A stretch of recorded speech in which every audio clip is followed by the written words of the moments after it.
Bonjour à tous, on se retrouve à Serpollière pour aller rendre visite à l'artiste Inis. Allez, suivez-moi dans son atelier.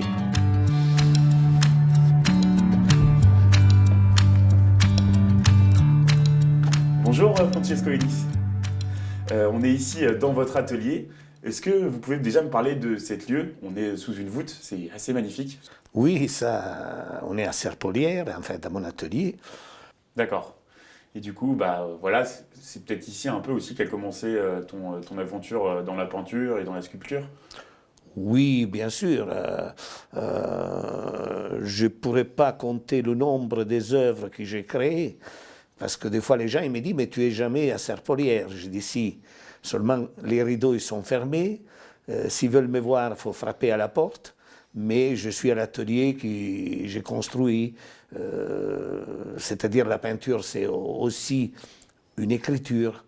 Et cette salle, justement, c'est un peu mon église, c'est un peu ma chapelle. Quand je dois contempler, voilà où on est assis, je viens ici pour contempler, pour évoluer sur quelques sont mathématiques. Ok, donc c'est un lieu où en fait tu trouves aussi, j'imagine, ton inspiration, peut-être parfois, ou en tout cas ça te fait réfléchir pour tes futures œuvres. Oui, totalement. Ça, c'est quelque chose qui... déjà, quand je sors de la porte et je regarde les montagnes en face, il y a deux émotions. La première, c'est dire ma patrie que j'ai laissée depuis 50 ans et que je suis là depuis 50 ans, l'Italie, elle est en face de moi.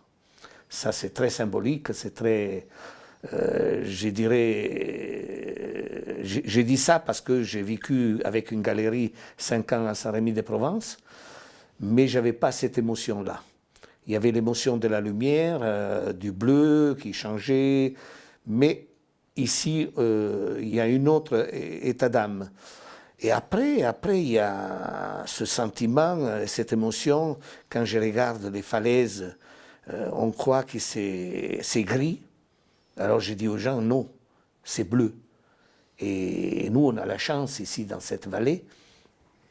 J'entends des reportages aujourd'hui que tous les villages ils sont beaux en Maurienne et chacun il défend le sien. Mais nous ici, on a un privilège de dire qu'on a ce ciel qui est 300 jours bleu sur 365. Ça a été prouvé par Paris Match. C'est énorme. C'est énorme. Et moi, je l'ai attitré, cette vallée, depuis des années. Après, il faut que ça rentre dans l'esprit des Mauriennais, dans l'esprit des gens.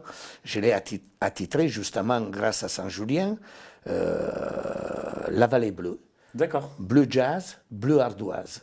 Parce que les ardoises qui sont en face, elles sont bleues, ne sont pas grises. Et les gens, ils disent toujours, quand on va ailleurs, vous êtes d'où? Vous vivez où? En Maurienne. Oui, mais c'est gris. Non, je dis, la Maurienne, elle est bleue. La Maurienne, elle n'est pas grise. Et avec, je dirais, tous les changements des saisons, on a quand même un privilège, je dirais. Nous, on est sur l'axe, à rapport de la Tarentaise, on est sur l'axe des Cisterons, de la Côte d'Azur. On a un microclimat aussi. Et ça, c'est très important. Et Serpollière, ici, on dit le Petit Nice. On est là aussi dans ton atelier pour parler de ton exposition. On peut appeler ça une exposition. Le vernissage a lieu jeudi. Oui. Qu'est-ce que tu peux me dire? C'était quoi le but? Alors, j'ai toujours fait l'abstraction, mais je n'ai jamais osé la présenter au public. Et c'est pour ça que la vie, il faut la saisir et c'est bien présenter cette occasion de donner cette expo à la ville. C'est vrai que dans la ville, j'ai fêté mes 10 ans de peinture à l'évêché.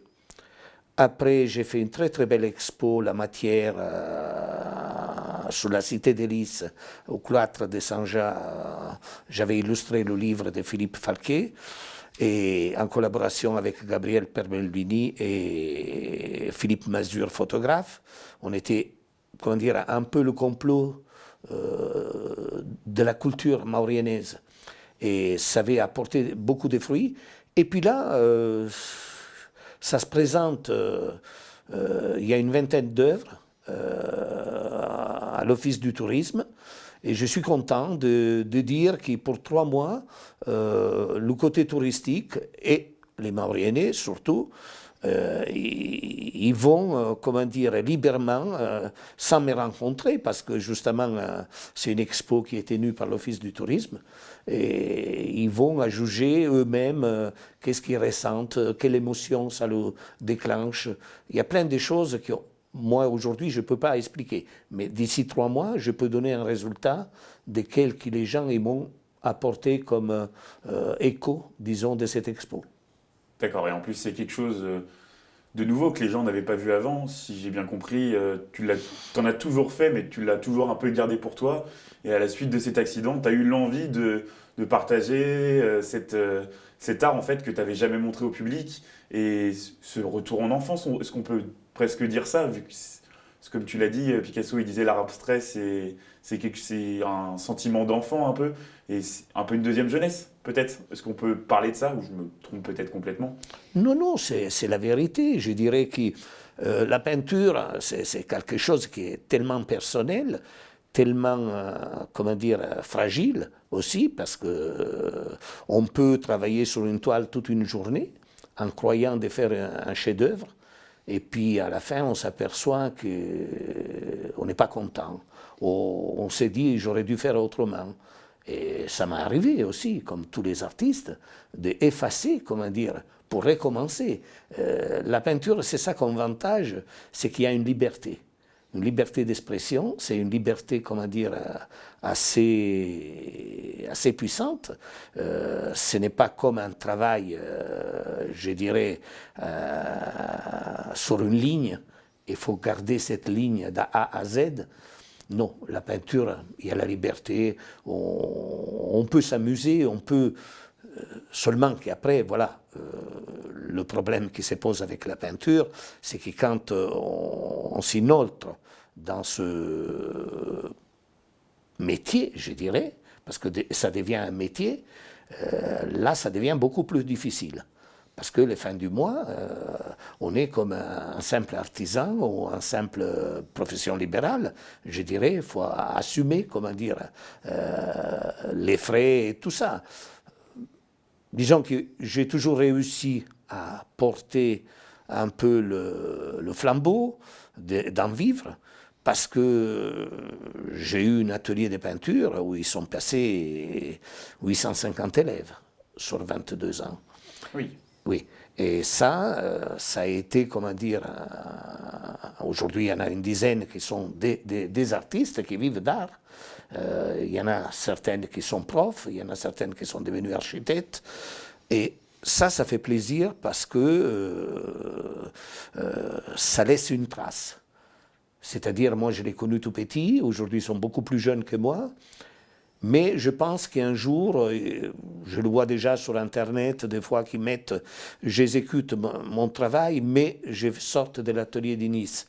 Et pour moi, ça, c'est un privilège aussi, pas pour moi à Nice, mais le privilège d'une ville qu'on a signé, parce que quand je suis arrivé à Maurienne, il faut le dire, il faut le soutenir, il y a tous les dossiers ici dans cet atelier, il n'y avait aucune association culturelle. Et j'ai créé l'association qui aujourd'hui s'appelle Créatissime à Saint-Michel-de-Maurienne. Après, j'ai créé l'association ici à Serpollière, qui encore aujourd'hui, elle existe, elle continue, je pense. Et ça, voilà, c'est toujours le départ d'une locomotive. Après, on attache des wagons. Après, on a fait d'autres ambitions, on a eu d'autres ambitions beaucoup plus puissantes. J'ai créé un mouvement artistique. Ce mouvement artistique, j'ai créé 2 biennales. 2 biennales, la Biennale des Neiges. Une, ça a été au moment des Jeux Olympiques de 92. Et en 92, cette biennale, elle a quand même rapporté au Collège Saint-Joseph, dans la chapelle du Collège Saint-Joseph, 230 artistes. Et on a fait quand même 45 000 visiteurs. Oui. C'est énorme. Après, on a fait la deuxième, européenne, Et la même chose. Après, comme j'ai aussi un pied à terre aussi, et qui j'adore, c'est mon lieu de concentration aussi, c'est le Châtelard en Bauge, dans le parc régional. J'ai une galerie depuis 34 ans. Alors l'été, je me transfère, juillet-août, dans ce village, le Châtelard. Et là, j'ai fait la 3e biennale à la campagne, l'art à la campagne. Et ça, la même chose, ça a rapporté, comment dire, déjà la venue d'Alberto Corda. D'accord. Parce qu'Alberto Corda, il est venu aussi ici, à Serpollière. Il y a aussi ici, il est venu Franco Franchi, ils sont venus des artistes, Stratos, enfin, beaucoup d'artistes, Dimitri Ordakis, beaucoup d'artistes qui sont venus ici. Et ce lieu, il est aussi imprégné de cette façon de dire aussi, moi quand je vais à Montmartre ou je vais à Valoris, je dis qui c'est qui est venu dans ce village. Ben, ces choses-là, c'est sûr qu'il faut les immortaliser aujourd'hui. Je suis en train de réfléchir comment, si je recrée une association, les Amis de Nice, parce qu'un jour on partira, et il faut qu'ici, ça existe. Ça laisse son empreinte. Ah, bien sûr, on ne peut pas dire qu'on a fait ça juste pour commercialement parlant, non. C'est d'abord les sentiments, d'abord tout ce qu'on a pu ressortir de ces sentiments et recueillir. Ça, c'est l'importance de l'art aussi. Parce que l'art, c'est une page, c'est comme un poème. Quand on l'écrive, il y a un début, il y a une fin, oui. Mais il faut que tout est cohérent. Si ce n'est pas cohérent, ça sera dommage. La seule chose que je veux dire aussi, que la France, ce pays que j'ai choisi, elle m'a reconnu, le ministre de la Culture, en tant que chevalier des arts et des lettres. Et ça, pour moi, c'est une très belle récompense. C'est une récompense je dirais, de reconnaissance culturelle. Et voilà, pour moi, ces trophées-là, ils restent, comment dire, assez personnels, parce qu'on ne s'en sert pas pour, disons, commercialement, mais ça reste très intime, et je pense que ça donne la force de dire « je suis été reconnu comme artiste ». Encore plus pour quelqu'un qui, de base, est venu d'Italie et qui a fait sa vie, une grande partie de sa vie en France en tout cas. Ben oui, 50 ans, et je suis été reconnu par la Maison des artistes, et 50 ans, vraiment l'art, et puis je remercie aussi le maire de Saint-Julien qui m'avait fait une énorme confiance. J'ai restauré, et après ça a été plus une création, l'église de Saint-Julien, et derrière ça, j'ai fait différentes églises aux Ortières, Saint-Georges, Saint-Alban, Albier, Pont-à-Manfred, la chapelle de Pont-à-Manfred. Toutes ces choses-là, ils m'ont donné quand même du fruit pour avoir élevé mes enfants. Parce que ça, c'est très important aussi. Oui. Parce qu'un artiste, ce n'est pas un épicier. Oui. Le matin, on s'élève, mais on ne sait pas si oui. on vend ou on ne vend pas. Alors, il y a eu des moments, c'est pour ça que j'ai dit, je crois beaucoup à la mysticité, beaucoup à quel qui est, comment dire, résonance religieuse, parce qu'il y avait des jours où il n'y avait pas €1 pour acheter la baguette, et j'ai levé les yeux au ciel et je disais, Dieu, comment je fais acheter le pain? Et 10 minutes après, il arrivait quelqu'un, il m'achetait une toile, et je répétais à Dieu, merci. Alors ça c'est des choses qui ont été vécues et ne sont pas terminées, je dirais, parce que c'est pas parce qu'on a vieilli, l'art, il n'y a pas d'âge. Les gens ils me posent la question si je suis à la retraite. Une retraite, ça ne veut rien dire. La passion, elle n'a pas de retraite. J'entends. Ok, bah merci en tout cas. Ben, c'est moi qui remercie notre télé mauriennaise. Et qui, ça a été aussi un appui au départ, avec des reportages. Ça nous aide aussi d'arriver à parler avec les gens. Parce qu'aujourd'hui, les gens ils ne parlent plus entre eux, mais ils attendent quand même l'image pour qu'elle parle.